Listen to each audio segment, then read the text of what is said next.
Hi, everybody. Thank you so much for being here.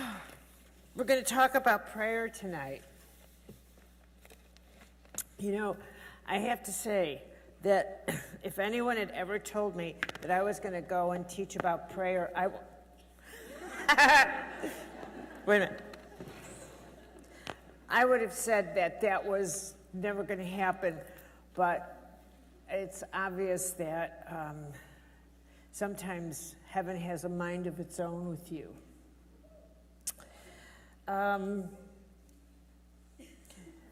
So, you know, we only have a little bit of time this evening, and we're at one of those places in human evolution where I could keep talking till breakfast.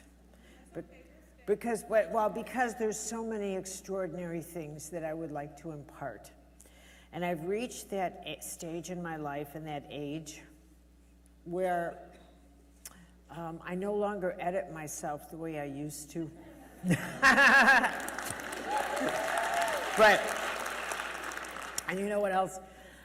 I no longer, how do I say this? Allows someone, the absence of faith in other people, prevent me from talking about what the abundance of faith has brought me. You know what I'm saying? Yes. So the doubts that other people have no longer determine what I share with you.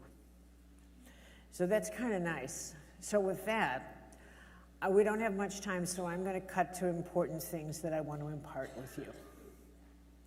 And that's, first of all, I think it's really important for you to know that it's a very extraordinary time to be alive.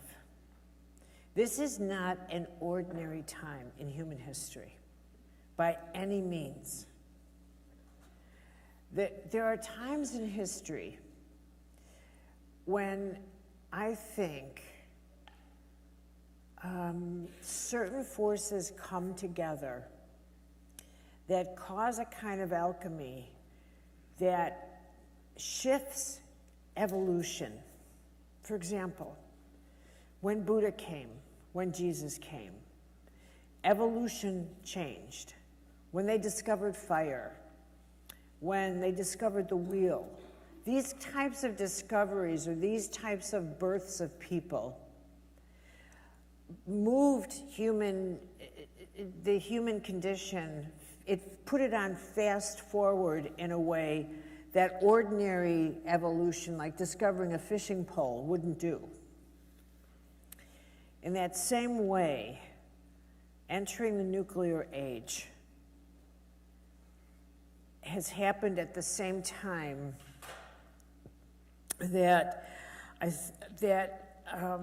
don't think we get how many changes are happening in the world or what they are, and how this relates to God and how that relates to you. So in a magical weave, I'm going to try and do something and pull it together. Let me see here. Let's see if I can pull this off. I have no idea if I can do this, but one of the things you may have noticed is that people don't go to church very much anymore. They have a lot of anger with things like with the subject of God, or agreed? Yes. Or are you? Okay. But here's something that you probably don't think about. Do you know how rare, unusual, if ever before, there was ever a moment, a time on earth, where the majority of people had an issue with God? Never. Never. You're living at a time when the majority of human beings have an issue with God. Okay, now, just for the heck of it, I need you to just think about that. That until us, human beings just accepted that the divine was up there and we were down here. that somehow that was the nature of life and that was the order of the universe. It would never occur to people, it would never ever occur to people to question the celestial order of the universe like that. And now that's all you do. Now that's all anybody does. It would never, prior to these generations of us and maybe our parents, the people from the nuclear age on, roughly the 60s on, people would never have thought, I'm not going to go to church, I'm not going to go to synagogue, I'm just going to go my own way. Nobody would have thought of it. Now that's all we think of it. And so that's number one. I need you to just put that and think, how about that? Here's number two. Number two is that ever since forever, we human beings have two little wheels in us. Two little wheels. We have two little kinds of,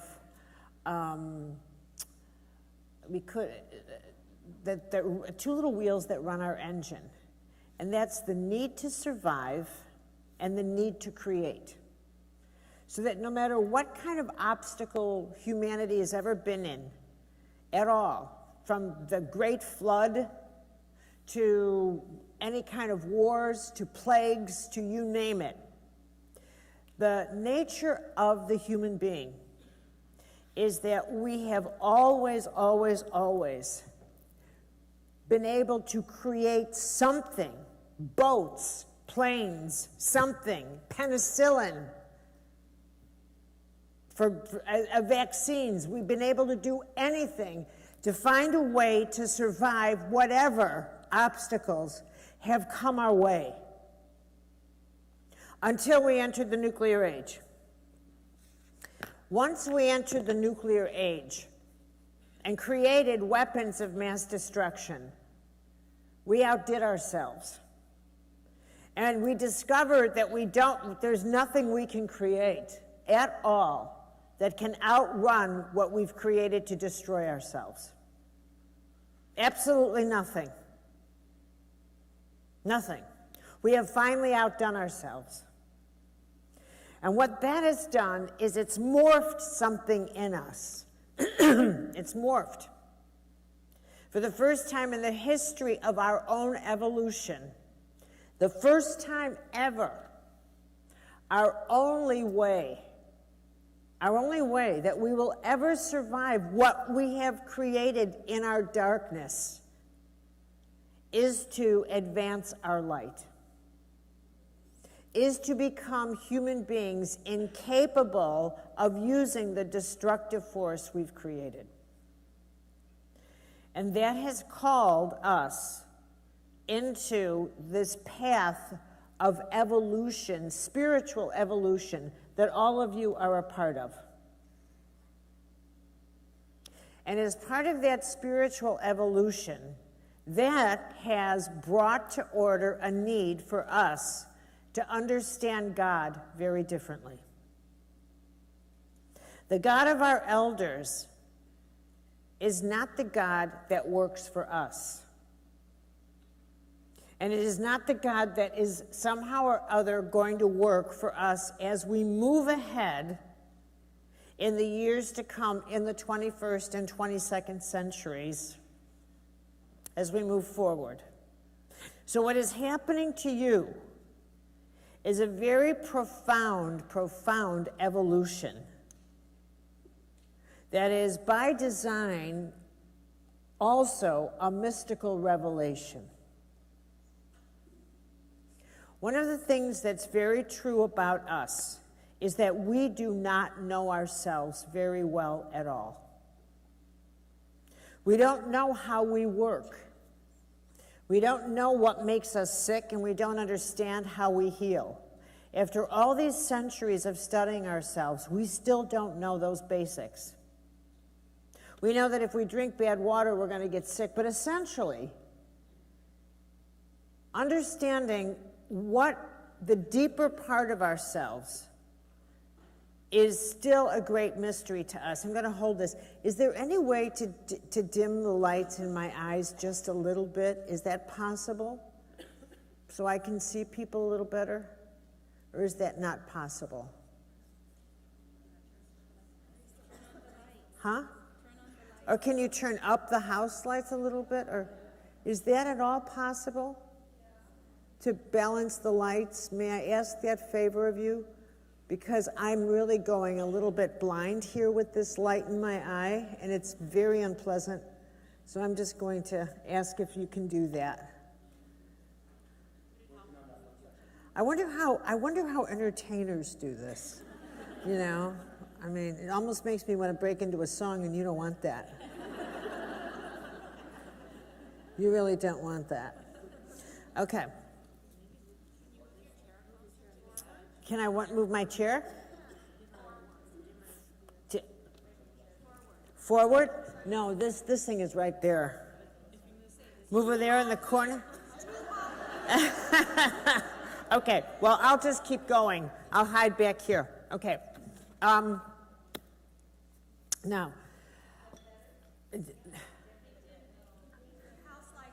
House lights up. Can you put the house lights up? Can you put the house lights? He's probably thinking, will you please let me do my job?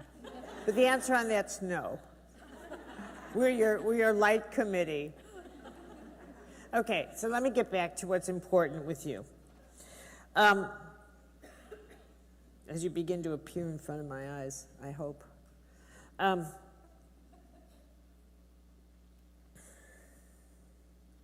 You're not showing up. Anyway, enough. Let me just carry on because there's too much for me to tell you.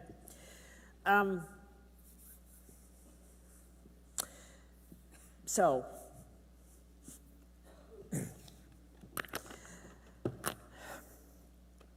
how do I begin to tell you that you're turning into mystics out of monasteries? How do I begin to tell you that this is what I think is happening? I think we've come to the end, or we've come to the beginning of the end, I should put that way, of the Abrahamic religions. And the thing about that is, let me hit a pause button. If I had a drawing board behind me, I would draw a picture of a building with several floors on it, and I use this to illustrate. Some of you may have been in a workshop with me and you've seen me do this before, and so I'm going to give you this image, and I want you to hold this in your head and use it for the rest of your life. And I want us to work from this image. So picture a building with 12 floors, and you're that building. And once a building is built, you can't move that building anymore. Once you're born, you can't move anymore, except inside the building. Oh, thank you, thank you, thank you, thank you, thank you. Say hello, everybody.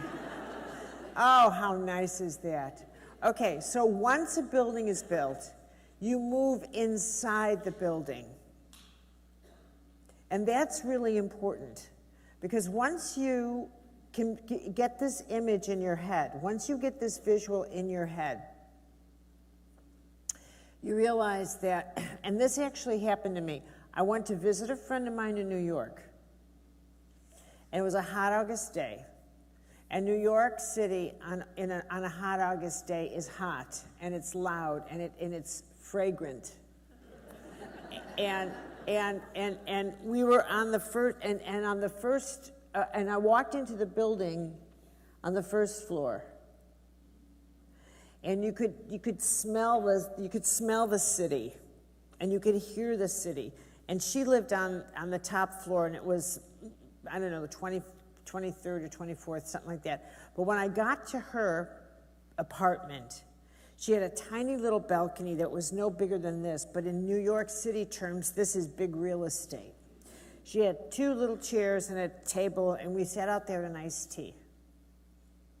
From that floor, in the same building, in the same address, I could see the Hudson River. The air was cooler. It didn't have any of those taxis screaming. I couldn't smell the trash. I could see the Empire State Building, and as the sun began to drop, the lights of the city went on, and suddenly it was the most beautiful place in the world. Now, if I was on the first floor and I said to someone who'd never seen this, same address, I'd say, do you know you live next to this, and you live next to that, and you live next to Rockefeller Center, and you live next to the Empire State Building, and you live right by the water? They could actually say, I do not, because they can't see it from there. Now, here's what's important. You have a first floor in you, and you have that penthouse. And that's what I realized, is that this is how consciousness works. That every time we move up a floor, just like in a building, we get a different view of our own life. And that's what consciousness is. It's moving up and getting a different view of exactly our own life. And that we don't change addresses, but we move up one more floor and we see the very same place we've always been, but it looks incredibly different. And every floor of our reality is more expensive because it costs more money to move up in our lives. It's more expensive. It's expensive to change inside. It costs you. And that's what you're so afraid of. It costs a lot to change. You know that when you see your world differently, there's a real good chance that your neighbors you're not going to be able to explain to your neighbors on the second floor what the view from the fifth floor looks like, because they haven't seen it. And especially if the people on the second floor are your family members and they say, what the heck are you talking about? There is no Hudson River. There is no Empire State Building. There is no Rockefellers. What if they said to you, there is no Mount Baker? I've never seen those mountains. What are you talking about? And someone who lives on the first floor could say to you, absolutely, there are no mountains, because they've never seen them, and they would be right. Do you get that? They would be right. Because from where they sit, they can't see any mountains. And this is really important to get, that is the way reality works for us. That we are all moving up our buildings one level at a time, and every time we move up, the view gets more extraordinary, but more risky, more expensive. And the people below, you can't verify, you can't validate, you can't prove what the view from your windows look like. And I have to emphasize that. You cannot take a window out, walk downstairs, and say, look through this. Because they'll simply, once again, see what's on their floor. So you can take all the windows out of your 10th floor, bring them downstairs and say, look, and they will see only what's on the 6th floor. There's nothing in the window itself. It's you that's looking through that glass. You're the one that is able. So it isn't the glass. It isn't the window. It's you. And it is so important to understand this analogy that I'm giving you, this perspective, because you can use this for the rest of your life when you think, what floor am I on here? What floor?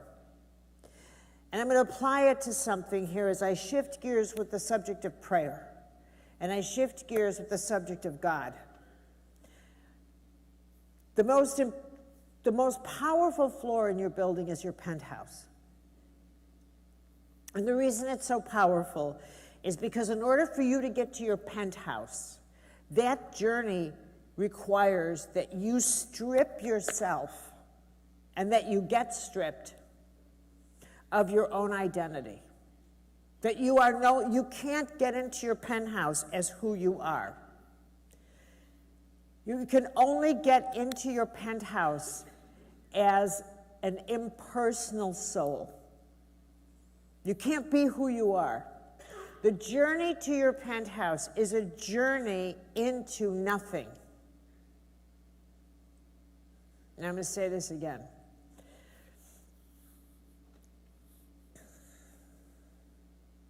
What makes this moment so extraordinary that we're living, and if I had you here all day, oh my God, even the events of the world can be explained through this prism. Every single religion is fighting for its life. Every single myth, every single everything is fighting for its life right now. Because the changes are so profound that we are going through. Our biology is changing. Our psychoecology is changing. We are morphing, going from one type of species to another. The Abrahamic religions are all based on the idea that there is a half God, half man image of God. The Messiah, the Son of God, and the Holy Prophet are all half God, half man figures. It may well be that we've come to the end of that model of God, and that what is happening in the Western world is that we are releasing that model in order that another experience of God, our capacity to recognize the next level of God can come through. I'm going to say this differently, and I'm going to say it through your health. Instead of speaking through theology, I'm now going to talk through your health. One of the laws, and it's going to be very simple, how many of you accept the idea of holistic health? Does that seem logical to you? So if I said to you, you know, you're very sick, and I have your heart's very sick, and I have some heart medicine, but it's going to blow your kidneys to hell. But how many of you would say, I'd prefer something that works for my whole body? All right? So, what you're saying, in other words, is this. You are now living the truth, the mystical truth, that what is in one is in the whole. Is that not so? Would any of you argue and say, no, I don't accept that. I don't accept that at all, but I accept holistic health? Any of you? Okay, let's follow this. Now, I'm going to take you to the next level in your apartment building. Are you ready? All right, move up. You are now on the next floor. Now, on the next floor, you're on the third floor. So now you've accepted the idea of holistic health. You think it just applies to your health. But it doesn't. It is a mystical truth. And you've just applied that mystical truth to your health, but you've never applied it to your whole life. Holistic life. You've never applied it to the cosmos. What is in one is in the whole. Isn't that what Jesus taught? Isn't that what Buddha taught? Isn't that what every great teacher taught? What is in one is in the whole. Well, isn't that how your body works? Isn't that the law of nature? Isn't that how nature lives? What is in one is in the whole. So I want you to hit a pause button here. We are on your third floor. You're in your living room with me. And I'm going to introduce this truth to you. If this is a high mystical truth, what is in one is in the whole, what that means is anytime you believe something that causes you to separate from the whole, your body's going to be poisoned. Let me say that again. If you believe what is in one is in the whole, then any belief you have that separates you from other people will be poisonous to you. That includes religion. That includes a religion that says our religion is superior to that one. That in order for you to believe in this God, that God's bad. Are you with me here? Okay, so follow me here on this floor. Because on the first floor of your building, this is where we cling to our religions and we cling to God, and God looks like us. God's a man, an off-planet God, who looks like us and thinks like us, and is a man. A white man. Okay.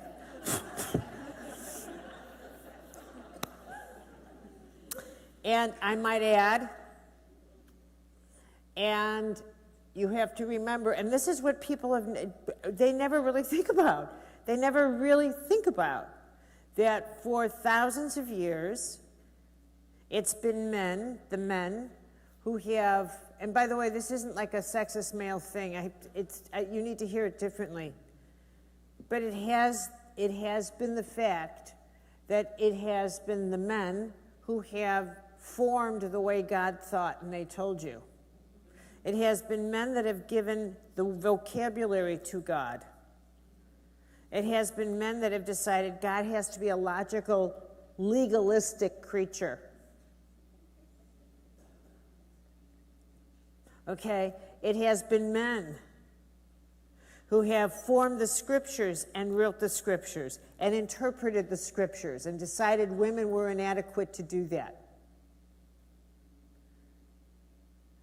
Now, this is really, really important to understand that from a different point of view, the whole cosmic power has been dominated by maleness. What this moment is about is that the balance is tipping, not in favor of the female. Be very clear here. This isn't a male versus female. It's about finally coming together in androgyny, in wholeness. In wholeness. It is a time when the force of life itself is coming into balance. And so how it's being manifested is that the way in which we have related to the stories of God through maleness, we have become disassociated with. We can't relate to those stories anymore. How many of you relate to those stories just the way you always did? Anybody? Okay, number two, how many of you still want to relate to something? Anybody? You have to. What are you doing in this audience? Okay, right. And yet, those stories don't seem to fit, but something has to fit. Something has to fit. What we are living in this time that we're living is we're between the stories of heaven. The stories that are no more, that the lights are going out, the old myths of Jesus, of Buddha, of the Messiah, of the half God, half man stories, and the story of how you will understand the nature of God that is emerging in us. What I believe is this. First, I think in my own life, I've had My background's in theology, my graduate work's in theology, and yet the way I've come to understand the nature of God is through working with you and doing medical intuitive readings of all things, and eventually getting into healing, and eventually wondering, why don't people heal? And are there miracles? And et cetera, et cetera. So of all that, here are my conclusions. You'll like this. I used to be able to teach logically, but then there was so much to say, and I had more than an hour. But here, first,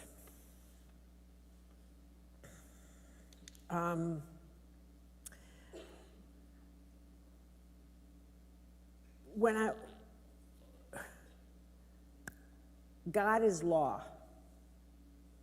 If I get you in the apartment building and on the 10th floor in your penthouse, there is no off-planet God that looks like us. And I think for a lot of people, that's going to be a hard thing to let go of. But here's what's true.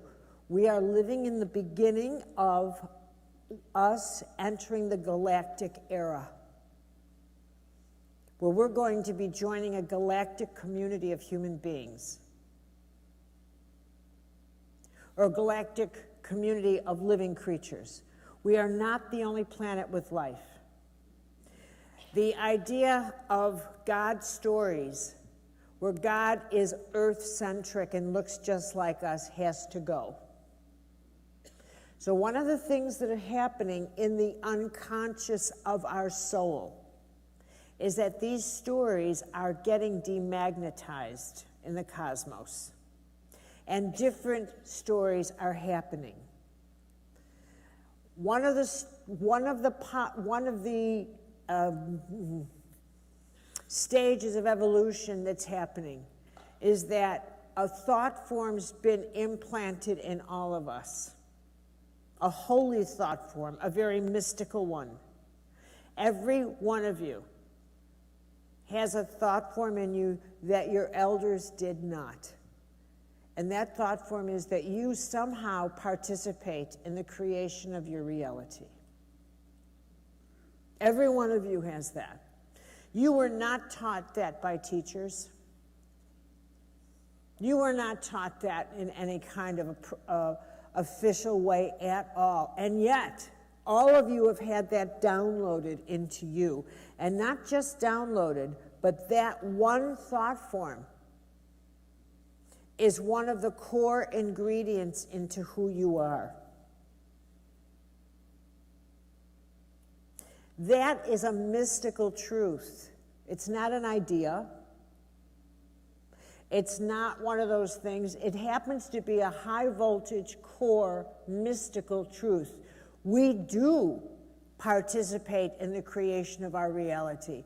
But how were we to experience that truth? You don't learn a truth without a hands-on experience. We are experiencing it through our health, through creating and discovering we're responsible for our health or healing our own illness. So just as we discover that this truth is downloaded into us, we become obsessive about healing.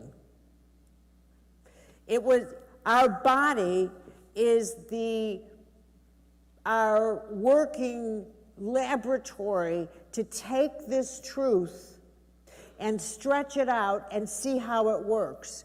Do we create our reality? Well, how does it work within our attitudes? How does it work within how we feel? How does it work within our life? We are learning, in fact, that thought, in fact, does become form.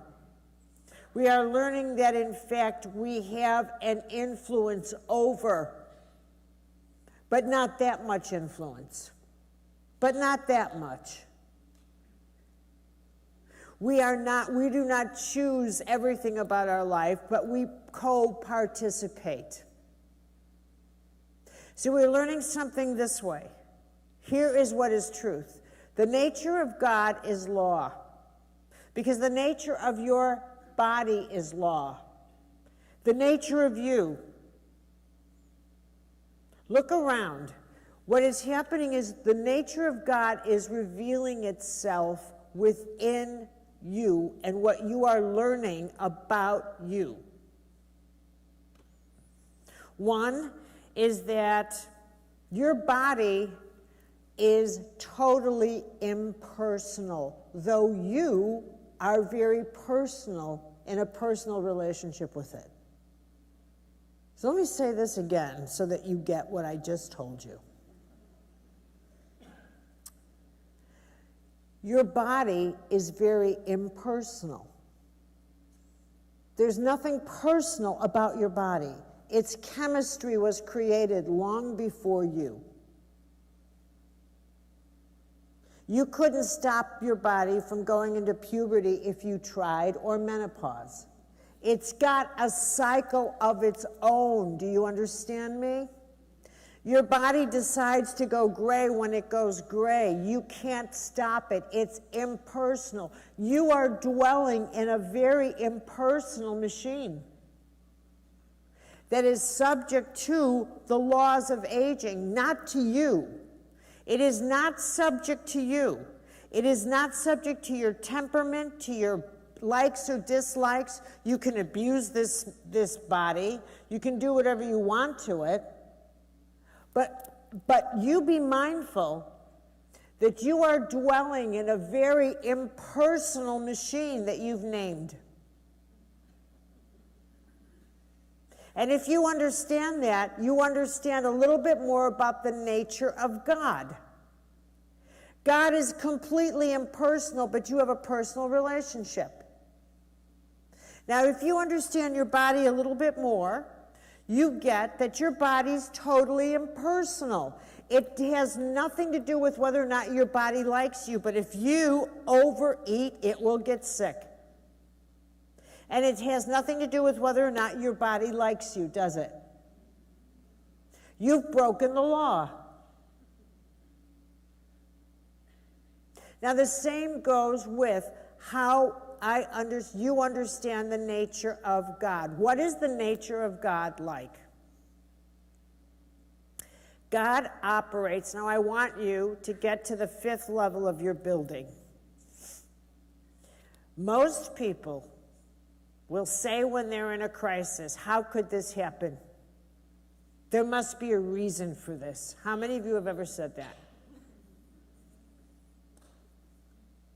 And what kind of reason were you expecting? Exactly. Just for fun. Something for my benefit. Something for your benefit, okay. Something logical, something to support you, something to your benefit. Am I agreed? And you think there's an off-planet God that's got that reason? You think there's like an off... All right, and how many of you think that... Here's another. How many of you believe that if you're a good person, something bad will never happen to you? Hands up.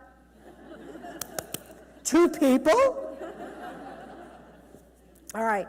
This is an example of superstition. You are not admitting it because you're afraid God's watching. That is the truth. That is the truth. Like, I'm not going to admit that. I'm not going to admit it. No, do you believe that? I'm not going to admit it. This is your fear of God. How many of you are afraid of God? Oh, wow. 2 people. You're the most amazing. Now stop it. All right, 3. How many of you are afraid that God's going to take your money? Come on, put your hands up. How many are afraid God will see you if you admit it? You got it bad. You've got it bad. Okay. So, all right, so maybe you'll find this good news. God could care less about your money. If he wants your money, if the divine wants your money, you're going bust. This comes from the Christian idea that you suffer in order to get close to God. Do any of you have that in your history? Right? Yeah. When I was a baby Catholic, I remember that we used to have like saints of the day, and I remember the nuns telling us these stories. And of course, I loved every minute of my Catholic childhood. I'm not someone who had a bad Catholic childhood. I adored it. And they would tell us these stories, but I remember some of them, where the saints were burned alive, and I was like, and that's love? I mean, But we're going to get to that in a moment.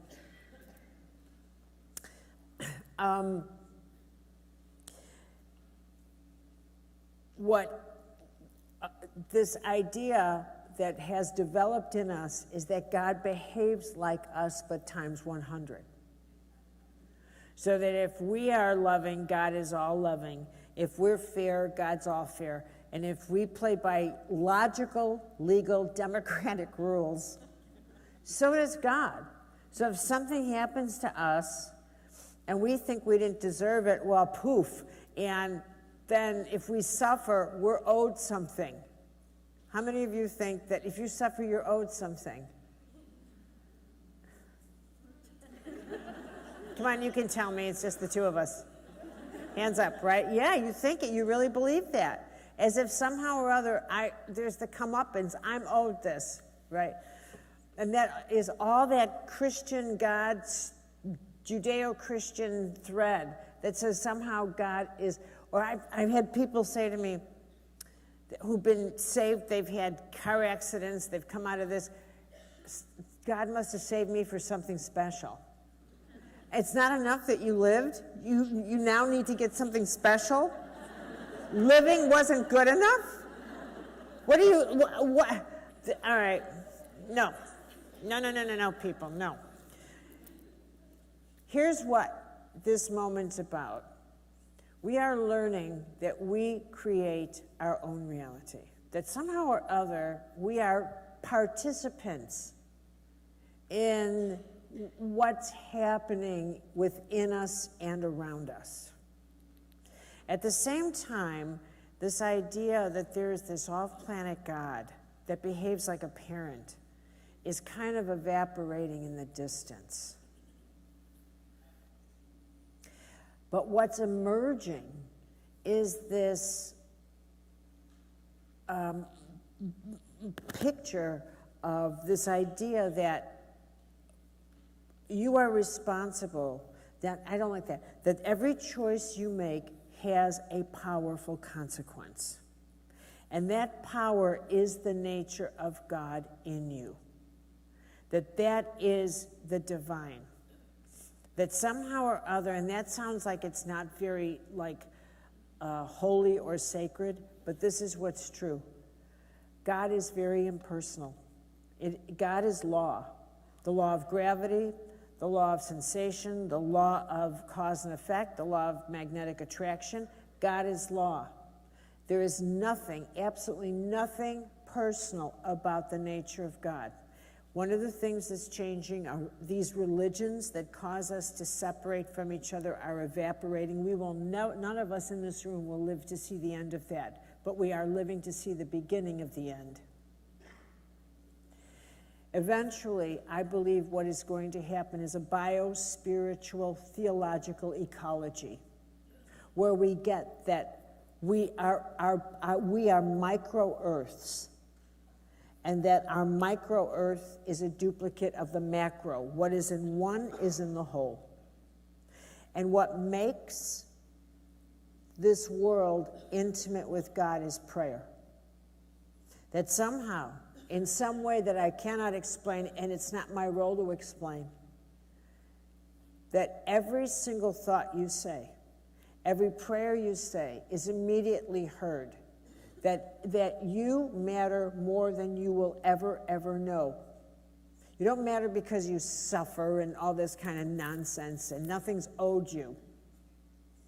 You matter because we are interconnected and woven to each other. You matter because you are.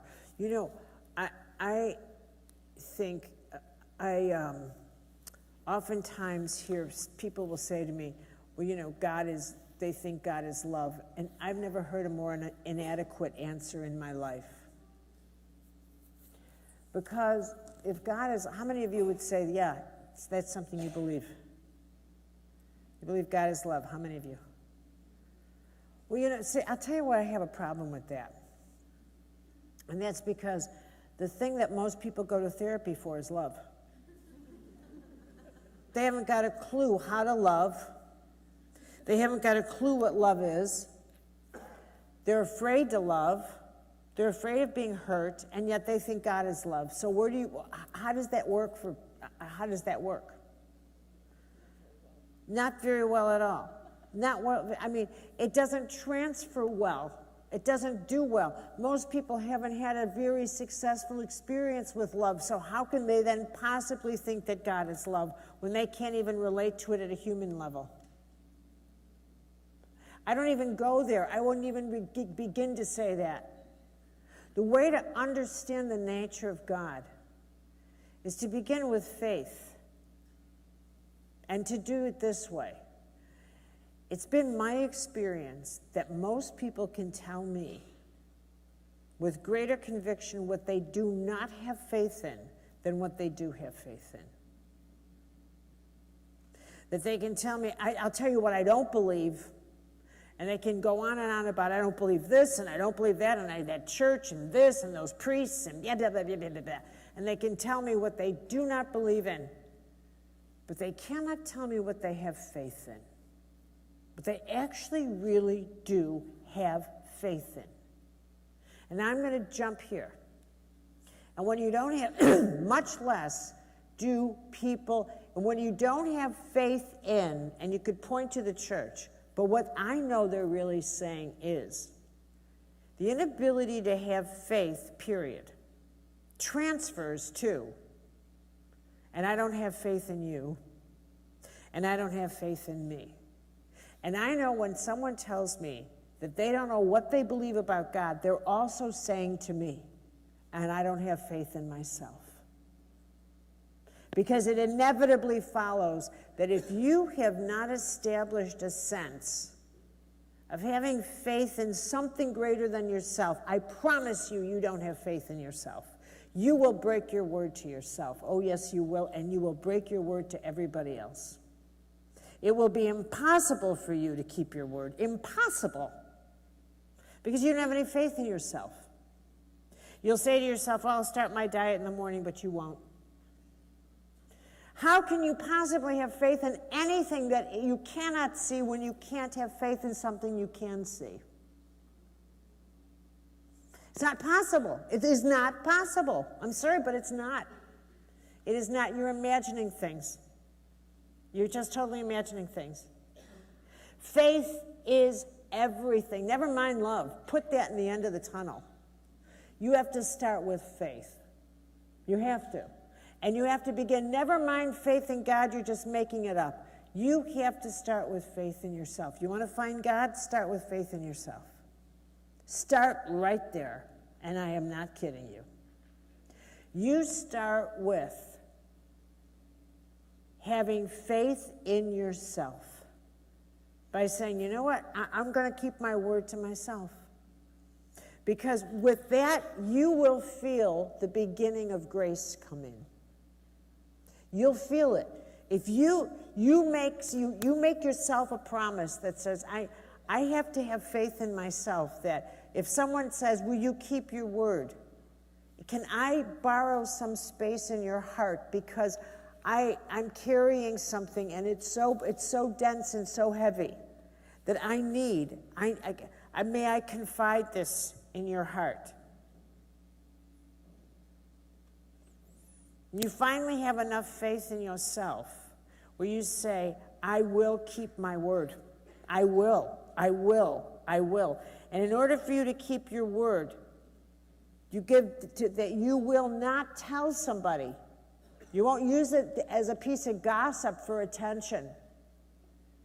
You absolutely trust and have enough faith and trust in yourself that you can give someone your word and for 24 hours keep it.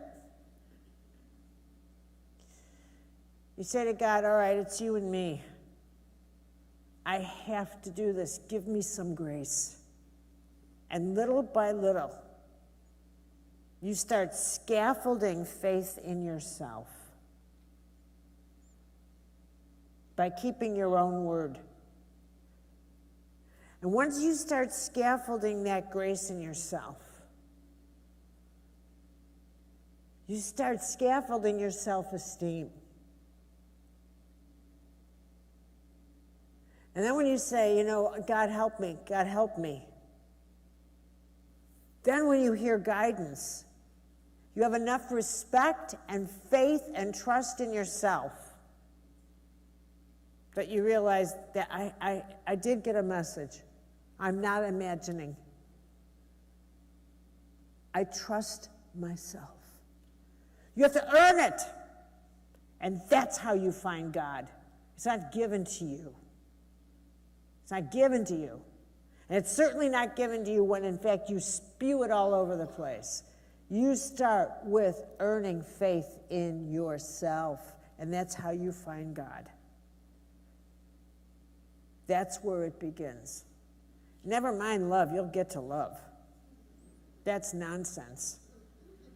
Finding God is hardcore. It's underneath your fingernails. It's the dirt and grime in your life. It's help me get through this. I need to keep my word. I need to not lie today. I need to not tell somebody something that's not true. Hold me accountable. You need to pray as though the grit depended on you.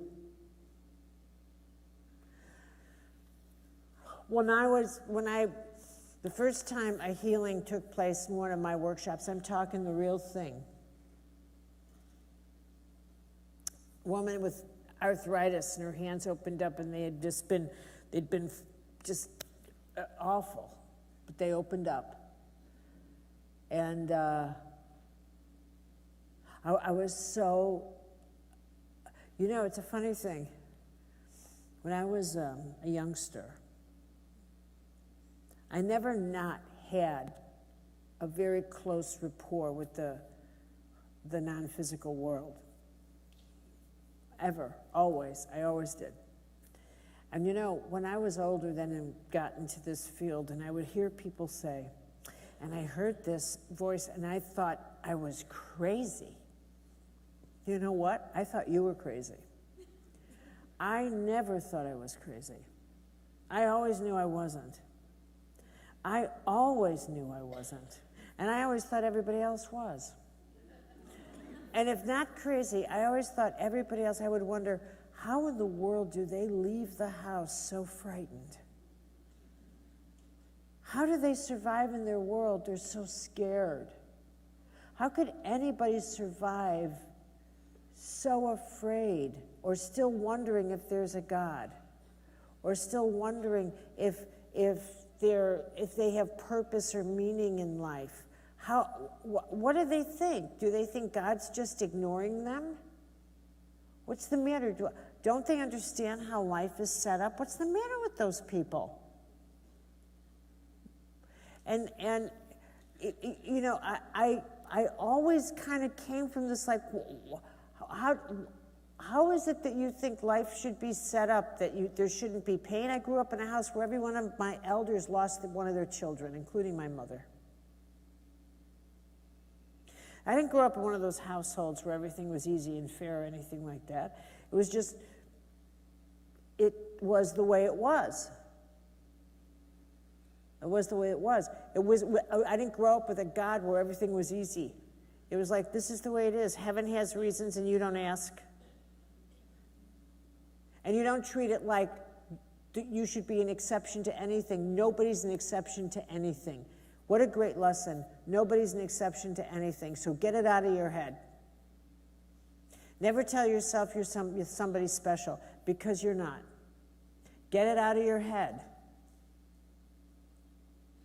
Get it out of your head. One of the worst things you could tell yourself is that you are special. And I'm not kidding yourself. Never tell your children that. They're special to you, but there's no cosmic structure around which specialness is guiding their life. Do you understand that?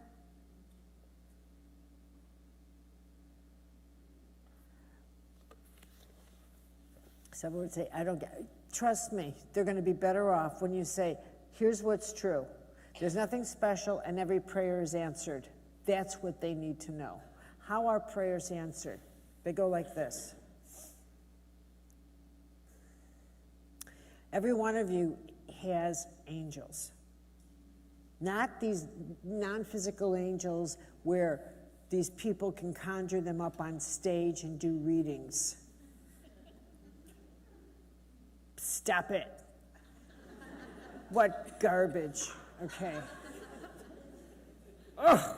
Okay, now, angels are holy messengers, ladies and gentlemen. They are holy, holy messengers. And put the word holy back in your vocabulary. They are holy messengers. You have an angel near you. And the way angels work are this. You're never, ever eclipsed. You're never told what to do. Heaven will never, this is how it works. Have you ever had this experience where you are about to say something that's really not nice? Maybe once or twice, right? But, in saying something that's really not nice, you're really going to hurt somebody. And then you hear a voice and it says, are you sure you want to do that? Did you ever have that experience? Where that voice comes out of nowhere and it says, are you sure you want to do that? That's how your angel works. Your angel won't say, don't say that, what a bad thing to do. Because it's not apparent. One of the things heaven will not do is eclipse your will, but it will do what it can to direct you to not make a stupid choice, to not make a harmful choice, to not make a hurt. So it will say to you, are you sure you want to do that? The nature of heaven is that it works within your bio-spiritual ecology. When you're shopping, no matter where you are, you'll feel it moving in you when you say, should I eat this? And your body says, no. That is also your guidance system. That's divine organics. Divine organics. One of the things I learned when I was in medical intuition and healing is one of the greatest things about, one of the most essential challenges we all go through, all of us, is that we all have to develop self-esteem. All of us. Self-esteem is our great, holy, spiritual turning point. That's it. Self-esteem is our great, big, huge, big deal. And now I'm going to jump to miracles, and I'm going to put these two together. When I first observed healings and miracles, I'm talking people who healed within one workshop, I thought, what is that about? How could some people heal so fast, other people heal not at all? But by this time, I also knew that self-esteem has become a major core in our lives. Self-empowerment, self-esteem. It's become a major part of who we are. And in previous generations, it was never, the word self went with selfish. But now we take the word self, and it is very important for us to discover the inner self and who we are and everything that goes with, because it's a doorway into our soul. It's a path into the power of our soul. Who's in charge of your creative power? Your inner self is the first stage of you taking charge of the power to co-create your reality. That's your battery. Your sense of self-esteem is essential for you to have this sense of, I am actually in charge of the creation of my reality. You have to esteem yourself to be, it is the essential ingredient. And in the development, if you don't have that sense of self-esteem, who is creating your reality for you? Other people. Other people. And if other people are creating your reality, do you understand you cannot heal? I am here to tell you something. You cannot heal because they have more influence over your immune system than you do. You're like eau de toilette, cologne, and perfume. Unless you are in charge of your sense of self-esteem, other people are the ones who are controlling your immune system. You are not. Why am I making such a big deal out of this? Because what is a miracle? A miracle is something that happens in your penthouse. It is something that happens out of ordinary time. It is something that people say cannot happen, but it does happen. So they say somebody who's got very crippled hands can't heal, and all of a sudden they open up. A few years ago, a man who was completely blind goes to my college in Terre Haute, Indiana, and he went and prayed by the in the church. It was founded by the Sisters of Providence, the nuns that educated me. Back in 1840, it was founded by Mother Theodore Guerin and a group of French nuns who came over from outside Paris. And this nun, obviously, she passed away over a century ago, century and a half. But through the years, healings have been credited to her. And this was the last one. This man went there about 8 years ago now. He was blind. He had gone to his doctor in the morning to see if he could have one more eye surgery, and the doctor said, look, we could do it, it's difficult, and you might get 5% back, but you'll only see shadows. And he had these awful cataracts and growths on his eyes. On the way home, he said to his wife, can we just stop at the church? And he wasn't Catholic, but he'd heard about this nun. So he goes, and this is exactly his prayer. He said, I'm not Catholic or anything, but I could use some help. So if you could put in a word for me, I'd appreciate it. That was his prayer. He woke up in the morning, and nothing about his eyes had physically changed. The gray filter was still over, but he had 20/20 vision, which he still does. He ended up going to Rome, and it was declared a miracle. Now, that happened the day I started my book tour for Entering the Castle, which has all to do with my relationship with St. Teresa of Avila. And this was also the college that I went to school at. That particular day was filled with miracle stuff. And and that day a miracle happened in my book tour. That was the day the miracle happened also. So I thought, what is it? And it was just a few days later, like one of those downloads, and I realized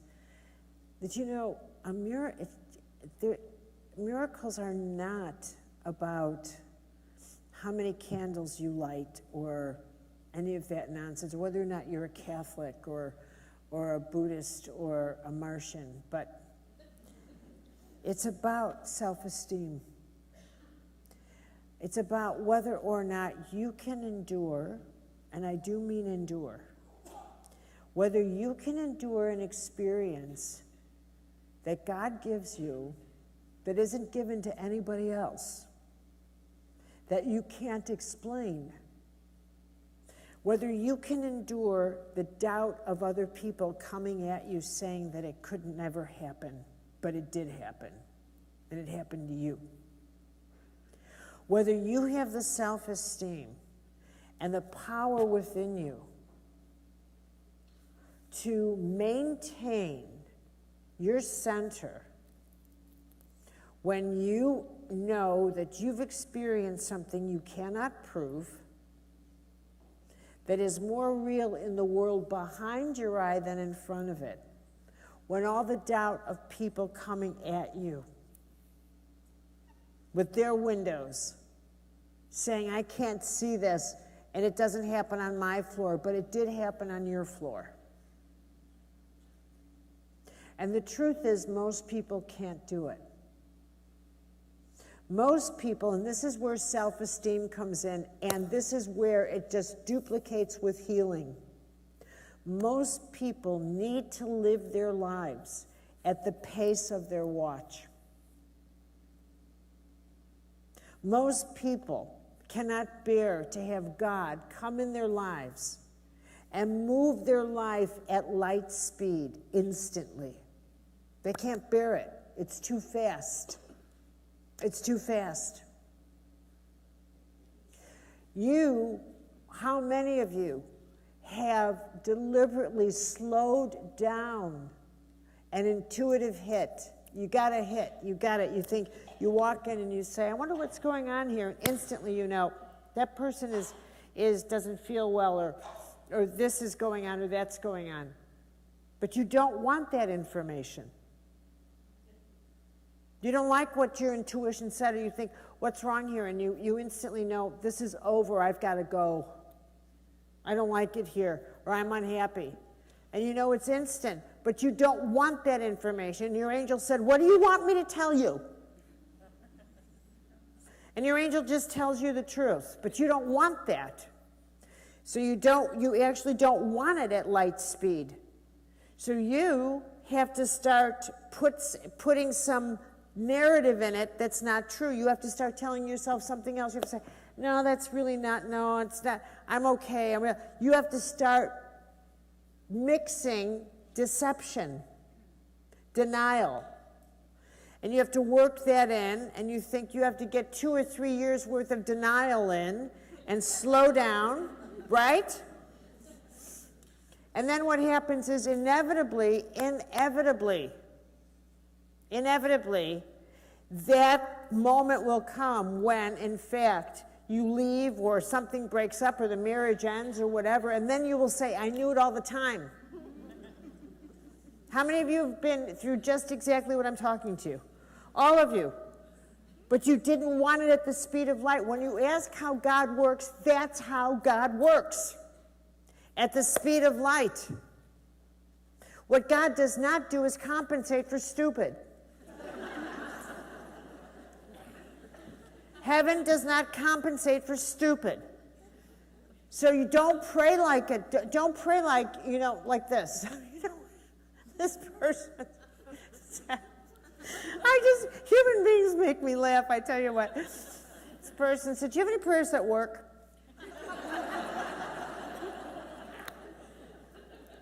What are you going to do with that? And I just looked, And then another person said, I will never forget this so long as I look. She said, God can't hurt me. My money's in a trust fund. What human beings believe is beyond my comprehension. It's beyond my comprehension. It is unbelievable. It's unbelievable. This is what is true. Now, your bio-spiritual self is receiving guidance all the time. All the time. You are just wired in all the time. Every single part about you is receiving guidance all the time. What heaven will never do is tell you what's going to happen. So don't be stupid. Don't act like, well, if I only knew what to do, I'll do it. No, I'm sorry, that's not the way to go. Here's what's true about heaven. When you ask for guidance, You will never be told how things are going to work out. So don't wait for that. Don't wait for proof of anything. Ever. But when you know something is wrong, when you know when you say to heaven, when you wonder, how should you pray? Pray like you're crazy. That's what I always tell God. Tell everybody, pray like you're crazy. Let heaven show off.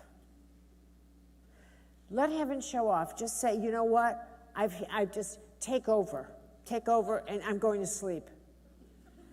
Heaven gets the night shift, and you get the day shift.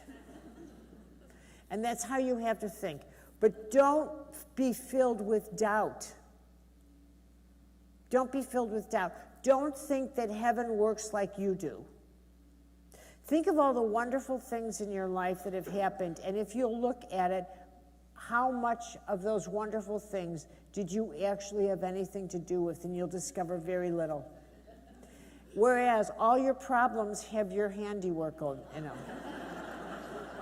Am I right? I'm totally right. Your fingerprints are all over your difficulties. And all you have to do is look at that very clearly, because you overreact and you're frightened and you're suspicious and you're insecure. And where has that ever gotten you? No place. Absolutely no place. And most of your problems, most of the things you're most afraid of have never come to pass. And yet you're obsessed with it. You're obsessed. You're obsessed by fears and things that actually don't happen. You're nuts. You're absolutely crazy. Now, yeah, really? Am I right or am I right? I'm totally right. You know, years ago, I had the experience of encountering the voice of Teresa of Avila. I was on a chair just like this, and I was lecturing just like this, and I thought I was going into a grand mal seizure in front of a group of students. And I heard her voice, and she said, "Follow me, daughter." I never saw her, but I heard her. That's what started all my work in Myss. That's what started the work I do today and will do for the rest of my life. I ended up writing Entering the Castle, and I ended up doing everything, writing book on prayer, I ended up going this route. That day, as I sat there on this chair in front of people, I knew my life was changing forever. I knew it. In that microsecond, all of these things ran through my head. Like, there was a part of me that felt, oh my God. And there was a part of me that thought, oh my God. Because the Catholic in me knew what this meant. The deep, mystical Catholic in me. And the other part thought, oh my God, it's just, oh, wow. And then the other part thought, oh, there's no getting out of this now. When I went home after that weekend, and here's something that happened. I was going to lecture on, I hardly knew the work of Teresa of Avila. And that morning I was going to do a 15-minute, 20-minute lecture on what little I knew about her, and then go into John of the Cross and Ignatius of Loyola, who I knew a lot about. And then in the afternoon I was going to teach Rumi. But what happened was her work downloaded into me as if I'd been a scholar of hers from Oxford, as if I'd known all her work. And I lectured the whole weekend on Teresa of Avila. It just poured out. And there were moments where I was actually watching myself thinking, holy mackerel. I could not get over it. I couldn't get over it. I just couldn't get over it. It was as if I'd known her, as if I couldn't get over it. I was never exhausted. I couldn't stop teaching her. It was, right? And my whole relationship with what I knew to be true about heaven and the presence of angels and the presence of God in our lives shifted. Not that I ever doubted it, but I never thought I would talk to you about it. I never thought I would be the one to say to you,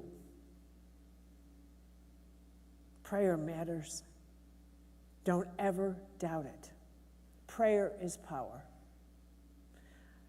I never wanted to be the one to bring this message to anybody because I liked my own privacy in this. But what I want to say to you is that I'm telling you now, there isn't a breath you take that heaven doesn't know about, and you never get away with anything. If you think that you have one secret, you're crazy. I'm telling you, you are crazy. And every act of kindness matters, but every act of darkness is noted, duly noted. This is not a world where you can sit back. It's so easy for us to sit back and say, how can this happen? How can that happen? How can this happen? Look, heaven plays the long game. Heaven plays the long game. We don't.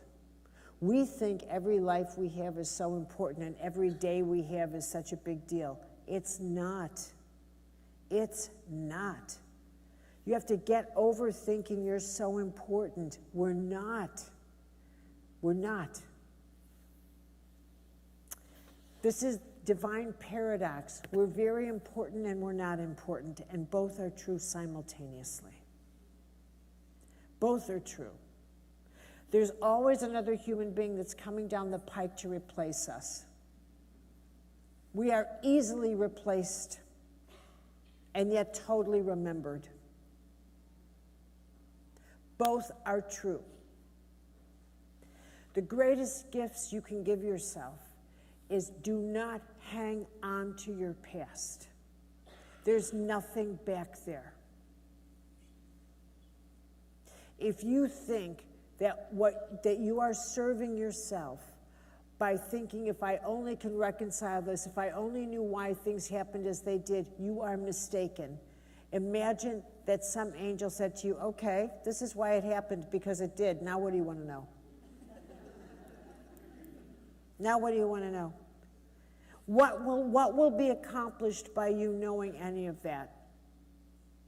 Do you get to say to someone, I hate you for hurting me, okay? Now you hate them for hurting you, and now what? And now what? And where do you go from there? I want to kill you, okay, and now what? And now what? Do not tell yourself you're trying to forgive when in fact you're working on being vengeful. Tell yourself what's true and get that stuff out of you.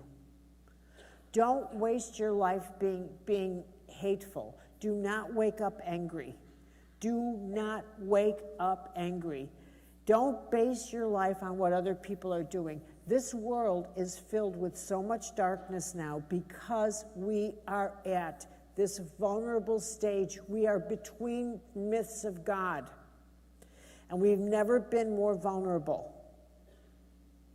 ever. This is the time when every one of us feels like we have a story to tell. We are all channeling something. You are discovering how powerful you are, how powerful your soul is. I truly urge you, get a prayer life. Learn to say to God, I don't even know how to pray, but I'm here. Every day. I don't even know how. Even if all you ever say is, keep me in a field of grace and everyone I love. Help me to do no harm. At least that. Help me to do no harm. Help me to have faith and at least start with yourself. Help me to have faith and trust in myself, and I'll work from there. What you need to know, and you really got to get this, is we are all connected on the internet. Internet. We are all one. And what we do to the least of any brethren, we are doing to ourselves. These laws that Buddha taught, that Jesus taught, that the mystics taught, what we are living now is that these laws are finally becoming the laws of our biology. The mystical laws that Jesus taught, the laws that Buddha taught, they're finally becoming the laws of our bio-spiritual ecology. We are one. All life breathes together. We are one living organism, and that's the new theology. This is the new living God among the way God is. And you can't get away from it. The divine is everywhere. It's in every one of your cell tissue, and every person you see. It is everywhere. And if you need a miracle, what a miracle is needing God to operate faster than in the speed of light instead of hour by hour. You want God in the speed of light. And so what you say to God is, look, I need you. And you take your hands off the steering wheel. You don't get to say to God, I need healing, but listen, I don't want to do this, I don't want to do this, and I don't want to do this. You don't pray like that. When you need help, you pray and you surrender. So, surrender has been badly. Bill Wilson introduced surrender in the Alcoholics Anonymous. I mean, I know a lot about that. My brother died of alcoholism. And the surrender is, the way it was, I just give up, I surrender to you, just blah. But that's not how mystics surrender. That's not how I want to offer you a different way of surrendering. That's not how Francis of Assisi surrendered, or Teresa of Avila, or John of the Cross, or Padre Pio, or Buddha. They surrendered because they thought, oh my God, I'm so powerful, I can't trust myself. I entrust this to you. What do you want me to do with this power? I surrender it to you. Talk to me. That's surrender. Where you realize, I have become such a power, I am such a powerful instrument. Where you finally get that every choice you say, every word you think, every thought you have, every heartbeat in you is so powerful you can change the world. Because that is the truth. And it doesn't matter that you don't get how. You're not in the business of needing to know how. You're in the business of faith, of deciding, you know what, and I'll tell you how. Go through the back door. If you don't think I'm telling you the truth, then ask yourself, think about this. This is the reason why you're always so afraid to make a decision, because you know how powerful every decision is. Because you know damn well that is exactly how powerful every choice you make is, which is why you're always so afraid to make any choice at all. Because you know exactly how powerful a choice is. You know exactly how powerful, what it means to give your word locks you in for eternity. Eternity. Absolutely.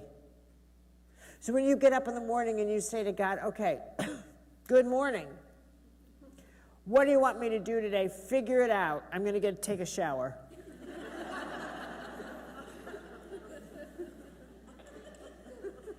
That's how you pray. I'll see you in a minute. That's how you pray. You pray as if heaven is your best companion, your dearest friend, your most intimate other, because that's exactly right. There are so many times, I'm not kidding you, where I'll be talking to someone and I can feel myself losing it. And I'll say to them, I'll be right back, but I don't go anywhere, except behind my eyes, and I'll think, you better download me with some grace. I mean, like, now. And then I'll say, I'm right back. I'm back. I'm back. I'm big back. Yeah, I'm back. I'm back. Yeah. And I fully expect exactly the help I ask for, and I'm not imagining. And sometimes in my prayers I'll say, I think people think I imagine you. And then I'll start laughing. Because sometimes I'll say, I wish I did imagine you, life would be so much easier. It would be so much easier. I want to just pour out faith and grace to you.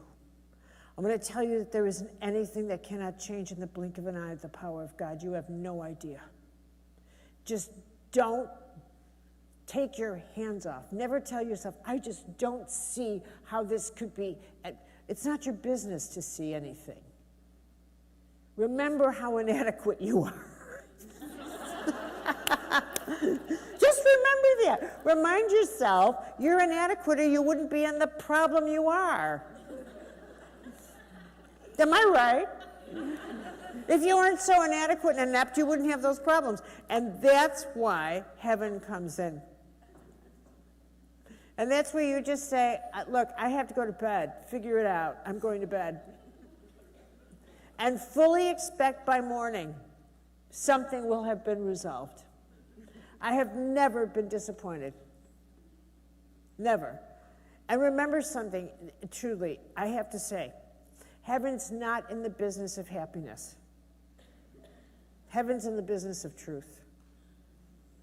Heaven's in the business of strength, which doesn't mean being happy is not part of it, but heaven is in the business of you becoming whole, of you becoming strong, of you becoming trusting, so that you are not afraid to be fully alive in the life that you have.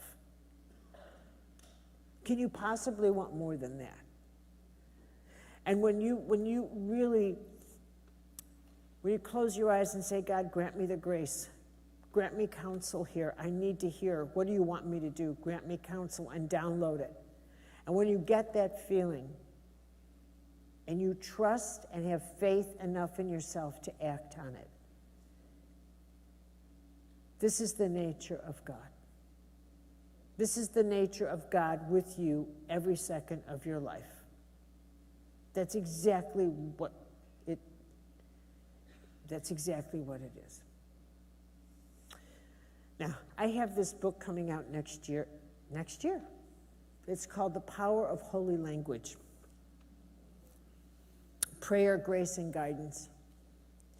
And I brought a prayer that I thought from the book that I would end our evening with tonight. Is that okay? Have I kept you a little too long? Okay, I don't care. I don't ever get to see you, so what?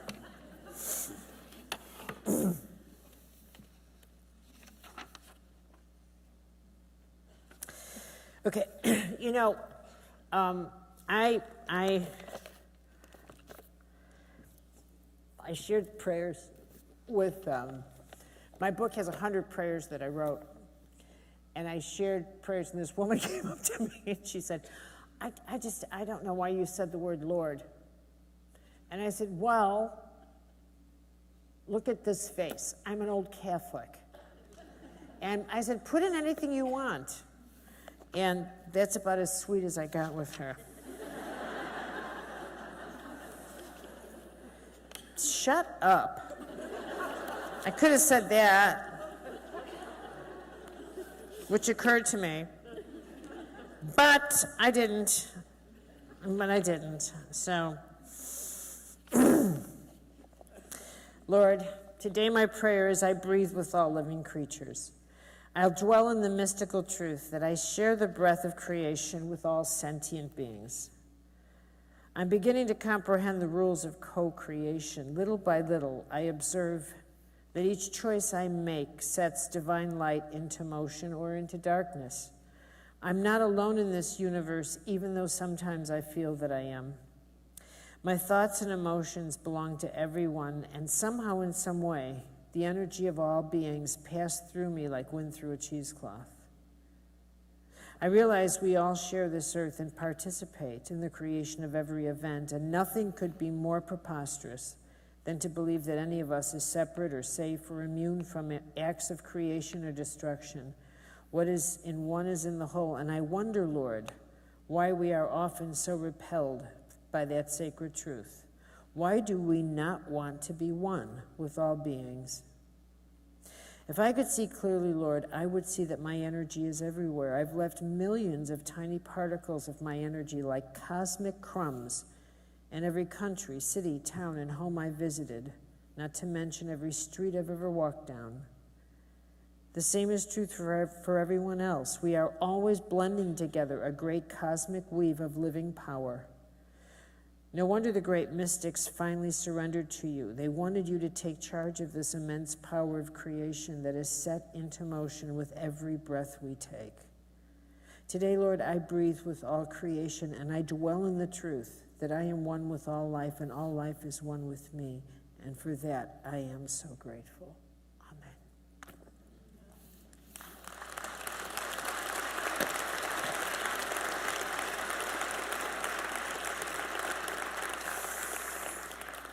So, thank you, everyone. Wouldn't it be fun to stay here till midnight? Do you have any questions? Can I ask any questions before we go? You got anything? Yeah, go. There's this thing where you talk about how incredibly powerful we are, Yeah. and then how inept we are, unpowerful we are. We are powerful and inept. Both are true. Isn't that amazing? This is where we are incredibly powerful in that by design, energetically, energy to matter. We are always creating. We are always creating. And where we are incredibly inept is that we don't get it. And we don't trust it. And we don't believe it, and we don't live it. And I could say the same thing is true with we are incredibly powerful in that we are born intuitive. We're born. It's not a gift. We're born. Your intuition is up and running before you're even 2 months old. And we are wired. We are wired. And yet we're inept because we don't listen to it, do we? How many times? Do you know most of your suffering is because you don't listen to your intuition? Because you've betrayed yourself? Because you betrayed yourself or you betrayed someone else. And then in order to live with yourself for betraying your own intuition, you got to take it out on someone else. You have to punish them. You have to spew it out on someone else. That's how we are. So I call that inept. Am I making it clear? Yeah. Anybody else? Yeah. Do you have a question? Anyone else? Yeah, go. You talk about prayer for yourself, but Yeah. what about prayers for others? Prayers for others. Always pray for others, but don't tell God what to do. Which is, don't say, oh God, like protect them and then change their mind and make them this and make them that, make them stop drinking, make them that. Stop, butt out. Nobody's life was born to serve you or stay with you. That is a real big pill to swallow. Nobody was born to stay with you. Nobody. Everybody was born to leave you. Isn't that frightening? But it's the truth. Oh. It is the absolute truth. Who was born to stay with any of us? So the only thing you can do is like, God, help me to serve them and whatever it is. You cannot take another person's life journey from them because it makes you feel better. So one prayer is, help me get my act together. I am so screwing it up down here. Does that help you? Does that help you? Here's another prayer. Help me stop lying. I have a bad time with the truth. Any of you? If you don't think that heaven pays attention, you better think again. Because heaven pays attention. You don't get away with a thing. You do not get away with a thing. And there's no such thing as a small lie. And let me tell you something. Your body breaks down when you don't tell the truth. It is like poison. People think, oh, smoking's so bad and blah, blah, blah, blah. You want to see bad? Lie. Lying is poison in your immune system. You could eat cat food and smoke, and it's better than lying. Yeah. What about praying for dead? Well, you know, it's a funny kind of thing. Like,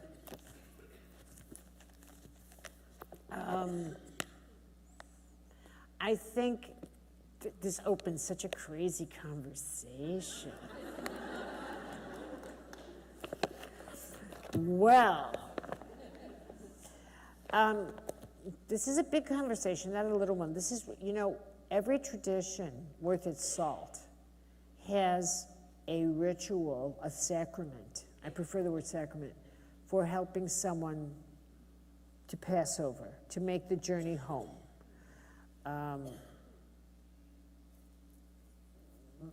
My soul sister is here, and she's part of the Threshold Singers who help to sing people across the river back home, which I think is a holy sacrament.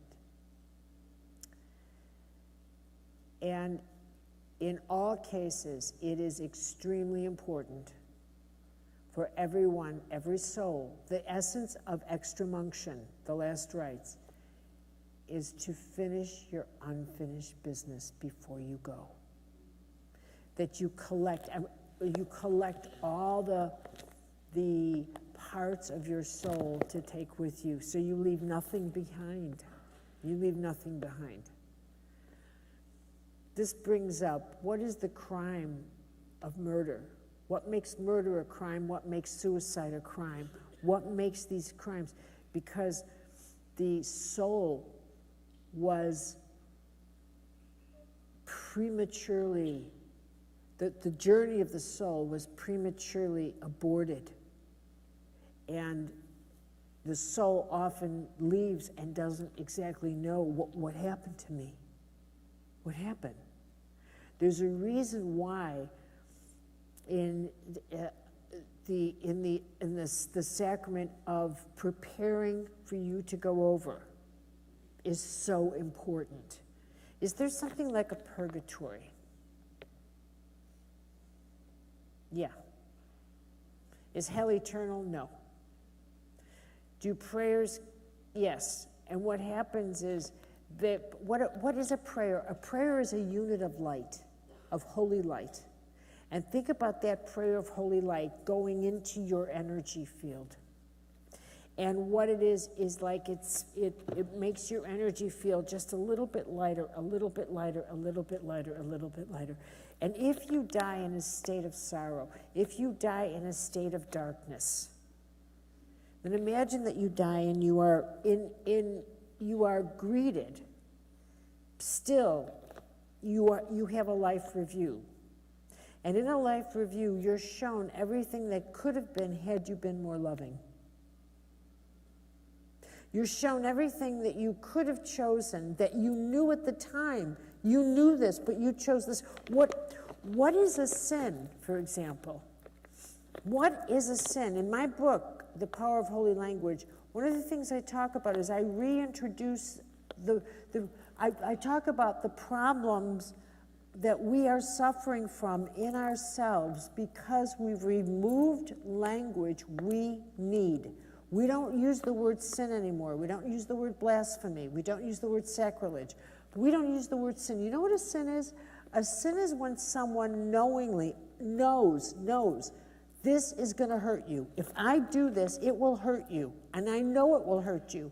And even though I know consciously it's going to damage your life, but still, that doesn't stop me. That's not a boo-boo. I don't get to say to you, I never meant to hurt you, because that's a lie on top of it. In fact, I knew it would hurt you, and even in my knowing how dark it was. What makes it a sin is that I used my will, my power of choice, against a human being to harm their life, and that is something heaven pays attention to. You better believe it. You better believe it. And that is why forgiveness is so difficult when it is attached to a sin. You can forgive someone for saying, oh, I'm so sorry I was late, you know, blah, blah, blah, blah. But when you consciously, when someone says, oh, I never meant to hurt you, and you think, and they think, why don't you forgive me? I said, I'm sorry and I never meant to hurt you. When it's attached to, you know what? You knew. You did this consciously. If they said to you, you know what? You're absolutely right. It was conscious. I knew exactly what I was doing, and I have sinned against you. If they used the right language, and they said, I'm asking your forgiveness.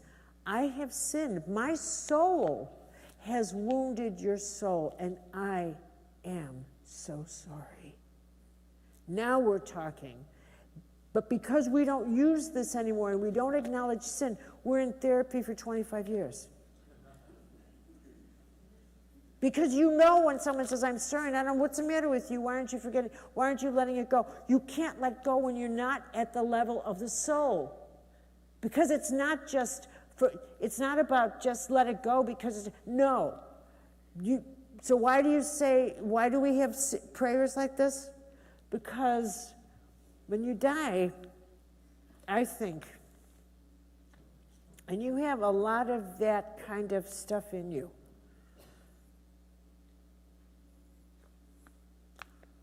It needs to come out.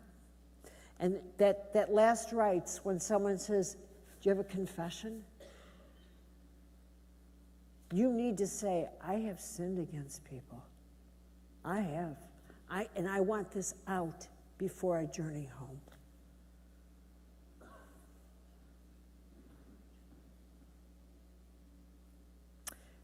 I have to let you journey home.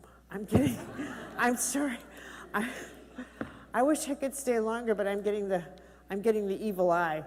Okay. I have to. I'm so sorry. Good night, everybody. Good night. Thank you. Thank you. It's wonderful being with you. Thank you.